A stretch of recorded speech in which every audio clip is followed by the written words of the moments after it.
Hi friends, please subscribe and like my channel. My 8-year-old daughter, Lila, was clinging to life in the ICU after a devastating car crash when my mother sent a text, "Pick up cupcakes for your niece's school event tomorrow." Stunned, I responded, "I can't. I'm at the hospital with Lila. She's fighting to survive." My mother's reply was icy. "You always make everything about your drama." Then my sister, Clara, texted, "Stop exaggerating. Kids get bumps and bruises all the time." My father added, "Your niece's party matters more than your theatrics." I was floored by their heartlessness. As I sat there reeling, the doctor entered and said, "About your mother. My name is Sophie, and I'm a single mother to Lila, the brightest 8-year-old you could ever meet. She's been my entire world since her dad left when she was 2. We've carved out a joyful life in our cozy apartment, far from my family's reach. I'm a nurse at the community hospital, a detail that became critical later. My family dynamics are messy. My mom, Patricia, has a knack for centering herself in every situation. My sister, Clara, is her favorite, living a picture-perfect life with her lawyer husband and their 2 kids, Emma, 8, and Liam, 5, who are treated like royalty. My dad, George, just nods along to avoid conflict. I've always been the outcast, labeled as dramatic for having my own needs or opinions. It was a chilly Tuesday in March when my life unraveled. I was wrapping up my shift in the pediatric unit when my phone rang. Lila's school. The principal, her voice trembling, said a drunk driver had crashed into the school bus, injuring several kids. Lila was being airlifted to the trauma center. I don't recall driving to the hospital or rushing through the ER doors. What I do remember is Dr. Ethan Carter's grim expression when he met me. Lila had severe head trauma, internal injuries, and broken bones. She was in surgery, battling to stay alive. The next 18 hours were a haze of waiting rooms, updates from surgeons, and desperate prayers. When I finally saw her, my vibrant girl looked so fragile, hooked to machines that kept her breathing. She was in a medically induced coma, and the doctors couldn't say if she'd wake up. That first night, I called my mom, sobbing, pleading for her to come. "I can't do this alone," I whispered. "Lila might not make it." "Oh, Sophie," she sighed, her tone dripping with impatience. "You're always so over the top. Kids are tough. She'll be fine. I can't just drop everything to drive 3 hours because you're freaking out." That should have been my first red flag. For 3 days, I lived in Lila's hospital room. My co-workers, the nurses, brought me coffee and snacks, setting up a cot so I could stay by her side. I held her hand, reading her favorite stories, hoping she could hear me. The doctors were cautiously hopeful, but clear about the long recovery ahead. On Friday, the texts began. My mom. "Sophie, don't forget cupcakes for Emma's school party tomorrow, the kind with blue frosting she loves." I stared at my phone, incredulous. My daughter was on life support, and she was worried about cupcakes? I replied, "Lila's in the hospital, fighting for her life. I can't." Her response was swift and cutting. "You always ruin everything with your selfish antics." I gasped aloud, startling the nurse checking Lila's monitors. She asked if I was okay. I wasn't. Then Clara texted, "Stop being so theatrical. Kids get hurt all the time. Emma's been excited for this party for weeks. Don't let her down because you want attention." My stomach churned. These were my family, the people supposed to love me unconditionally. My hands trembled as I typed, "Lila's on life support. She could die. How is this drama?" My dad's reply, Your niece's party is more important than your need for attention. You've always envied Clara's family. Stop using Lila to get pity. I was speechless, tears streaming down my face when Dr. Ethan Carter walked in. "Sophie," he said softly, "we need to talk about your mother." My heart stopped. Had something happened to Patricia? Despite everything, she was still my mom. "We reran Lila's blood work, and there's something else. Your mother called the hospital this morning, claiming to be Lila's grandmother. She asked about Lila's condition and—" He hesitated, looking uneasy. "She inquired about any life insurance policies and who would benefit if Lila didn't pull through." I felt the blood drain from my face. "What?" "She told our social worker she was worried about the financial strain of Lila's care and asked about end-of-life options." Dr. Carter's voice was steady but grave. "Sophie, did you discuss discontinuing Lila's treatment with her?" "No!" I nearly shouted. "Never! She's my daughter!" He nodded. "I didn't think so. Your commitment to Lila is clear, but your mother was persistent, asking about your finances and the cost of Lila's care." It clicked. My mom had always been fixated on money. Years ago, I'd mentioned a small life insurance policy for Lila when I started at the hospital. She also knew I'd been scraping by since Lila's dad stopped paying child support. "What exactly did she say?" I asked, my voice shaking. Dr. Carter looked uncomfortable. "She asked about brain death criteria, how long we keep patients on life support, and the process for making tough choices. She also inquired about organ donation and any financial incentives." I felt nauseous. My mother had called my workplace, where my colleagues knew me, and essentially asked about ending my daughter's life for profit. That's when I decided to fight back. I saved every cruel text message. I began documenting every interaction, every call, every message, every detail. The next morning, Clara called. "Sophie, about those cupcakes." "Clara," I cut in. "Mom called the hospital yesterday." "Oh, good. Finally showing some support?" "She asked about terminating Lila's life support and if there was insurance money." Silence stretched on. "That's absurd," Clara stammered. "Mom wouldn't—" "I can have Dr. Carter call you to confirm," I said. Another pause. "Well, Lila's care is costly. Mom's just being realistic." "Realistic?" I echoed. "She's talking about my daughter dying." "You're being dramatic again," Clara said. "Mom's thinking about the family's finances. She's always been the practical one." I hung up.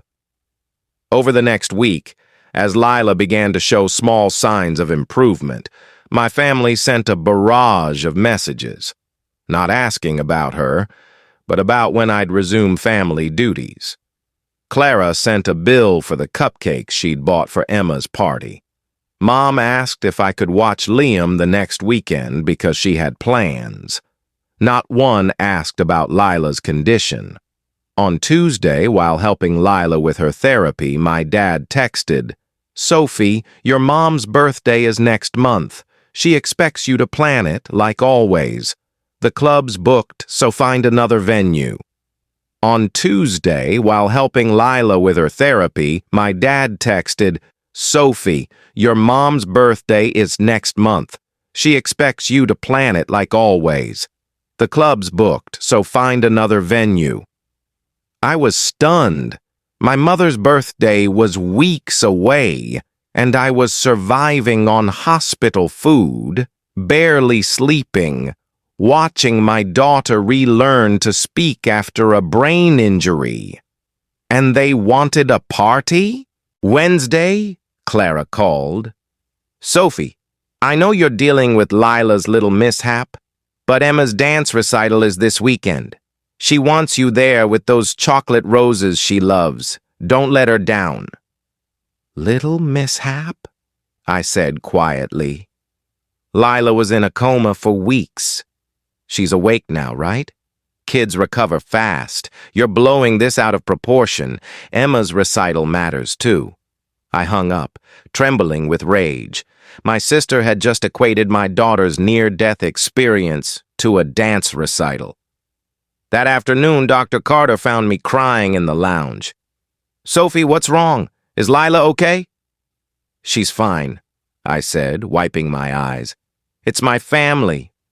They act like Lila's recovery is a nuisance to their plans." He sat beside me. "In 20 years, I've seen families react to trauma in many ways. Some unite, some fracture. But this level of indifference, it's rare." "They sent me a bill for cupcakes," I said, laughing bitterly, "while Lila was on life support. Have you considered shielding yourself and Lila from this toxicity?" His words struck me. Shielding ourselves. That's exactly what I needed to do. That evening, I began meticulously recording every family interaction, dates, times, exact words. I saved every cruel message and, where legal, recorded calls. On Thursday, Lila's physical therapist, Rachel, pulled me aside. "Sophie, did you authorize anyone to ask about Lila's treatment plan?" My stomach sank. "What do you mean?" Someone called, asking about Lila's care costs, potential long-term disabilities, and home care options. They focused on worst-case scenarios, not recovery. I felt ill. "What did you say?" "Nothing. We can't share patient info without consent." But the questions weren't about hope. They were about planning for failure. That night, I contacted the hospital's patient advocate, reporting the incident. They confirmed no information was shared and suggested a password for Lila's file to block future unauthorized inquiries. Friday, my Aunt Clara, my mom's sister, called from out of state. "Sophie, I just heard about Lila's accident. How is she?" Her genuine concern broke me. I cried, updating her on Lila's progress. "That's amazing," she said. "I wanted to call sooner, but Patricia said you didn't want family bothering you." My blood ran cold. "Aunt Clara, I never said that. I've been begging for support." A long pause. "Sophie, what has Patricia been telling people?" It turned out my mom had told relatives, friends, and acquaintances I was handling Lila's situation privately and didn't want contact. She'd blocked people from supporting us. "She told me Lila had a minor injury and you were exaggerating for attention," Clara said. "I'm so sorry. If I'd known—" "She's been lying to everyone," I whispered. "What can I do? I can drive down this weekend." Clara arrived Saturday with food, clothes, and a stuffed animal for Lila. She cried seeing Lila's condition. "You've been so strong," she told Lila, stroking her hair. Having Clara there was a lifeline. She handled calls, paperwork, and saw my family's cruelty firsthand. On Sunday, my mom called. "Sophie, Clara's upset about something. What lies are you spreading?" I put her on speaker. "No lies, Mom. I told her about Lila and how you've acted." "I've been nothing but supportive," she said. "I even called the hospital to check on Lila." "You asked about ending her life support for insurance money." "That's not true. I was worried about your finances." "You asked about organ donation benefits, Mom." Clara grabbed the phone. "Patricia, I'm here with Lila, who's very much alive. What you did isn't practical. It's unthinkable." "Daphne, you don't know the whole story. I know you sent Sophie a cupcake bill while Lila was in a coma. I've known you for decades, and I've never been more ashamed to call you my sister." Mom hung up. That evening, Clara shared more. "This isn't new. When your grandmother was dying, Patricia pushed doctors to hasten things because of nursing home costs." I was stunned. Why didn't anyone tell me? We thought it was grief. But now, seeing how she's treating Lila, this is who she is. Clara stayed a week, revealing years of my mom's manipulations. She resented your independence, she said. Lila's accident was a chance to control you, either by removing your burden or forcing you to rely on them. After Clara left, I was determined to protect Lila and make my family face consequences. I contacted our family lawyer, recording our talk about Mom's hospital call. Sophie, he said, this could be considered abuse if it's about financial gain. With a child, it's potentially criminal. I asked him to document everything. Then I called Clara's mother-in-law, Ellen, a hospital board member with deep community ties. She was appalled and began discreetly sharing the story.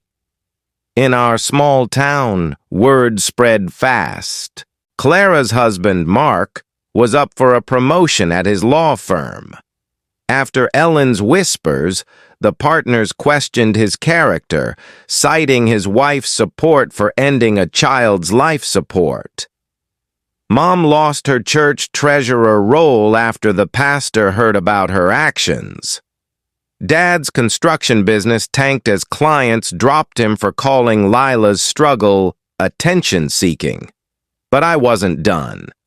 Lila woke up 3 weeks after the crash, asking for her favorite toy. She was alive, and doctors were hopeful. I documented every milestone, sharing none with my family. Ellen ensured the community knew of Lila's progress, while my family was left out.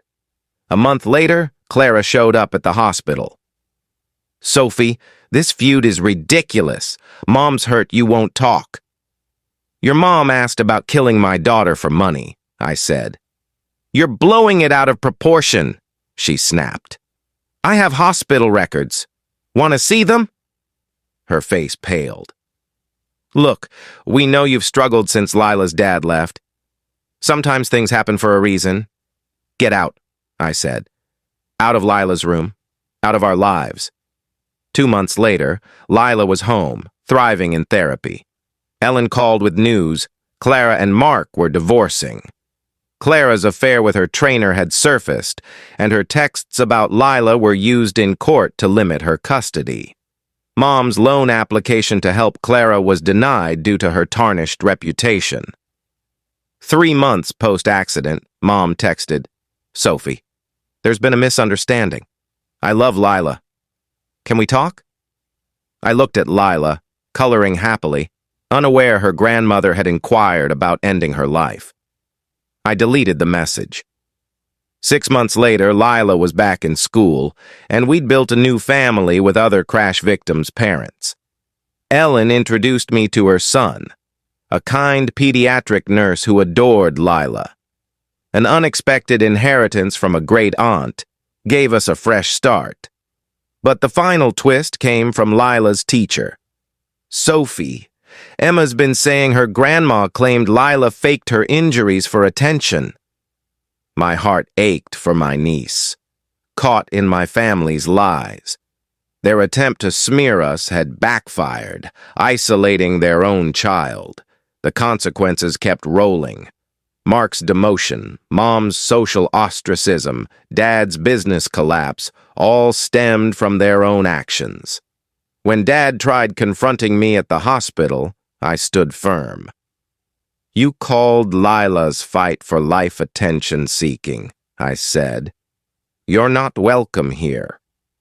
Their cruelty had unraveled their lives, while Lila and I built a new one, surrounded by love and free from their toxicity.